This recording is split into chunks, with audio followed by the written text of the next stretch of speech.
అనంతపురం జిల్లా ఉరవకొండ మండలం రేణుమాకులపల్లిలో సర్పంచ్ సహా మరికొందరు తమపై దాడి చేశారని స్థానిక మహిళలు ఆవేదన వ్యక్తం చేశారు. ఇళ్లలోని గృహోపకరణాలు సైతం ధ్వంసం చేశారని తెలిపారు. గ్రామంలో ఆధిపత్యం కోసం తమపై వైసీపీ నేతలు దురుసుగా ప్రవర్తిస్తున్నారని ఆవేదన వ్యక్తం చేశారు. తమపై దాడి చేసిన వారిని కఠినంగా శిక్షించాలని కోరుతున్నారు.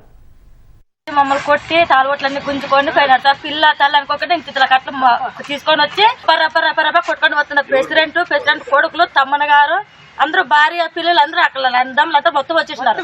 కళ్ళు కాదు రాకోకుండా కొట్టినారు సార్. మేమేం చేయాలి? మా వాళ్ళు బండ్లు వేసుకొని పోతుంటే బండ్లు బీంచోళ్ళు ఆఫ్ చేసి కట్టలు తీసుకొని సర్పంచ్ కొట్టినారు సార్. నా మొగుడిని కొట్టినాక వీళ్ళు ఆడవాళ్ళందరూ వచ్చిందంటే ఆడవాళ్ళందరూ చిక్కినోళ్ళు చిక్కినట్లా కొట్టినారు. వాళ్ళందరూ గుంపు అయ్యి వచ్చే తలక ఆడవాళ్ళు చింతపాటు చేసినారు. సర్పంచ్ రామాంజనేయులు కొడుకులో వాళ్ళ తమ్ముడు ఎర్లింగప్ప ఇంట్లో పోయి టీవీలు బీర్వాలన్నీ తెరిచి టీవీలన్నీ పగులుగొట్టి కట్లు రాయిలు అన్ని ఇంటి ముందు రేసి వచ్చినారు సార్. మాకంటే ఎవరు ఎదురులేరని వాళ్ళు వచ్చి మమ్మల్ని చెప్తున్నారు సార్. వైఎస్ఆర్ రామాంజనేయులు ఇంత ప్రెసిడెంట్ అయితే మాత్రం కొట్టమని చెప్తారా? ఆడవాళ్ళని ఉంటే వాళ్ళన్నా ఉండండి, మేమన్నా ఉండం, సంపండి అయితే పోతే అంటాడు.